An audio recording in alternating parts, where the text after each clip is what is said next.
There is a being who is flooded by flowers of desire from the fingertips of divine damsels. So the Swasthara Kara Agra, from the tips of the hands of the damsels of heaven. Prasuna means blossoms, flower blossoms. And Kalpa Prasuna is very important. Flowers of desire. So they always talk about heaven having Kalpa Vriksha, wishing trees. So it's because in heaven, or in paradise, your desires are fulfilled.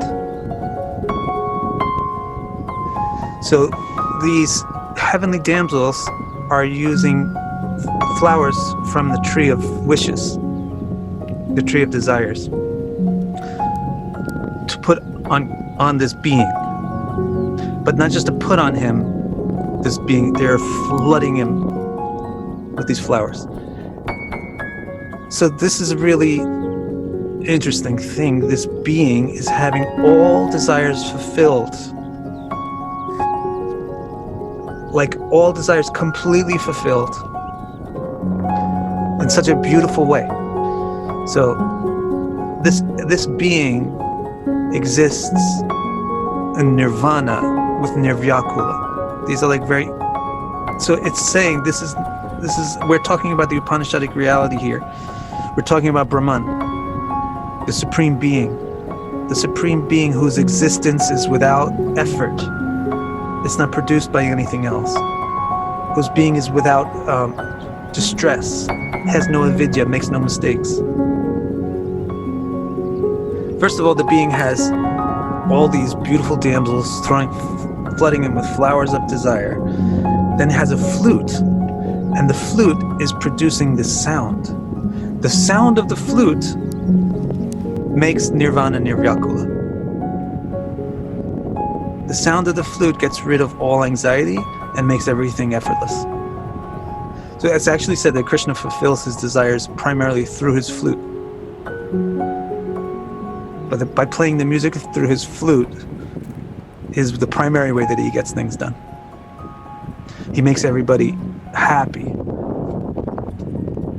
He makes everybody come to him through the flute. And then all this flute is doing something very mischievous. Srasta. Loosening. Niruddha. The knot that was very, very tied. So in one sense, what the poem is saying is that Krishna's flute is srasta. It's untying the knots in their clothes. So that's really cool, because that's what Krishna does. He has a great time. But the way that the thing is written is the knot, the relationship between the jiva and Maya is described as a knot. It's a knot that's tied through the mind. So the nirvana or nirvyakula is accomplished by untying the knot that's kind of the result of your desire to enjoy Maya. So it's saying two things at once. There's this being who's enjoying his life so much, and if you hear the way that sounds, if you hear the flute sound from that, it will untie your knot.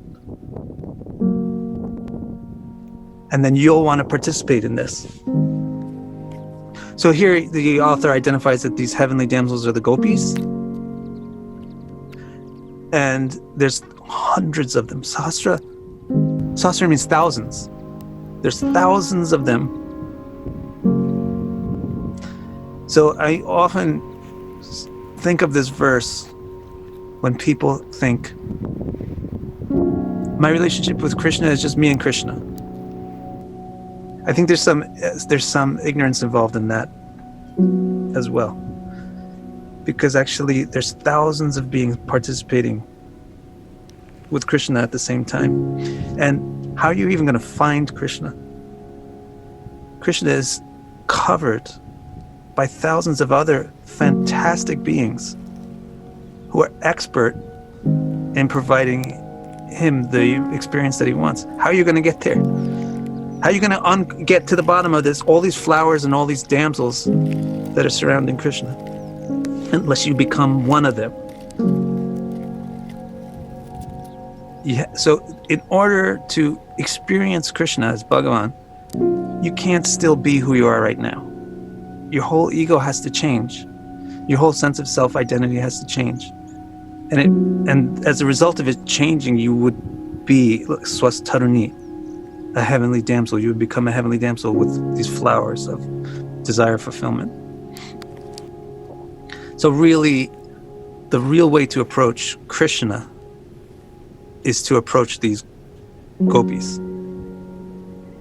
Try to figure out what the gopis are, how they think, act, feel. That's the real purpose of the Bhagavatam, is to explain them, actually.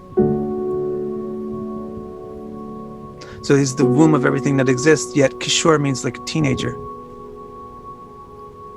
So here's this being behaving like a teenager, acting like being a teenager, but this being is Akila Udara, the womb of the whole universe. And this youth benedicts all by placing himself in the hands of his liberated lovers. So the last point about Krishna is so important. Like, to really understand that what Krishna enjoys is bhakti. He has no avidya. He has no sense of himself as being divorced from his reality. We have the avidya that we're divorced from the rest of reality, or our interests are separate from the rest of reality. He doesn't have avidya. So even though we describe him as lust, having lust, lusty kamosmi, that lust is of a different quality because it's a vidic lust. It's a lust which is based on the truth of reality. So he doesn't see his own interests being separate from our interests. Because what he wants is bhakti, which is love, and his concept of himself is that he's fully integrated with his lover, with his whole manifestation. So he is trying to serve his servant. So he's saying, to those who worship me, I worship them. So this is a really important thing to understand about Krishna, is that he actually does have the concept of enjoyment right. He's got it right, where he values his object of enjoyment. So he actually nourishes his object of enjoyment and increases the enjoyment of the object. He's taking everybody's attention, but he's making himself so beautiful that taking their attention delights them and makes them more beautiful. So that he can experience more beautiful, he becomes more delighted, he becomes more beautiful. He's making these loops of enjoyment. So it says he's placing himself, hasta nyasta means like resigning or renouncing himself into the hands, the hasta, of these girls. The swastaruni karaga, the gopis. He put himself completely in their hands. He's not trying to manipulate or control anything. He's being totally manipulated and controlled by them. Because that is exactly what he wants. That's the most amazing thing. Exactly what he wants is to be completely controlled by people who love him. So it's a very amazing symbiotic relationship here, where nobody is exploiting anybody else and everybody is serving and loving everybody else. But he only gets himself into the hands of the people who are apavarga, which means liberated. He's not a fool. He's not going to give himself, well, most of us are fools because we just want somebody to love us, so we give ourselves to the first person who comes along that even shows some chance that maybe they're going to love us. But Krishna's not like that. That's why he says he's quite reserved. He waits to see if you actually are a lover or if you're still a luster and you're a selfish person. If he knows that you're a lover, you love him, you're going to give yourself to him, then he puts himself in your hands. So if you're a liberated soul, if you're liberated from a selfish concept and self-centered concept and a self-differentiated concept, then he becomes yours.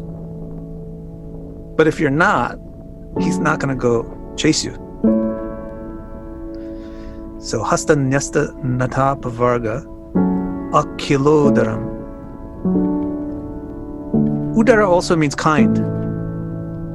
Udara means this part, like the womb, and udara also means very magnanimous. I think they're related words because the womb is the source of the baby. So it's like the person who gives things is called udara, and the thing which gives things is called udara. So akil udara means that all of the universe is his womb. He is the consciousness that is the substrate for all of reality. But akilodara also means the one who's kind to everybody. So I think this last line is also a real kicker to really understanding what Bhagavan is really perfected the enjoyment. So he's not an exploiter at all, because exploitation is not really the enjoyment. He's a lover himself. And so this is where you come back to the thing of Bhagavan is a seer, but he wants to be seen as well. So he asks himself, he lets himself be seen to his objects because he creates a loop. He wants the loop. You need the loop, actually. If you don't have a loop, then perfection is static. And a lot of people have this misconception about perfection. I don't want perfection because when you get to perfection, it's static and there's no more growth. But actually, perfection is where the growth is exponential and is unimpeded. And the reason for that is that perfection has these loops where the seer is seeing the seen and the seen is seeing the seer. So they're both getting excited. And so they're both becoming more seeable. And their perception is also becoming more, accentuated. And this goes on for infinity. There's no limit to it. So it's like it just keeps getting more and more interesting and more exciting. And that, my friends, is Bhagavan. And Bhagavan, that's what reality comes from. It's sort of like that in our world, but it's sort of not. But you can feel that this is sort of what it's meant to be. It's just that we just have forgotten, or not forgotten, but like we just don't know anything about Bhagavan. If you get Bhagavan into there, then it becomes the world that it's supposed to be. It's not that easy. It's not just like you accept Jesus in your heart and you're saved, or you just hear about Krishna and you say, I like Krishna, and that's cool. You actually have to experience Krishna. It takes effort to remove all the things that prevent you from actually experiencing Krishna. So there's some serious practice involved to being able to reveal this stuff. All right, that was wonderful. Then there's nothing else to do but end. Thanks, everyone.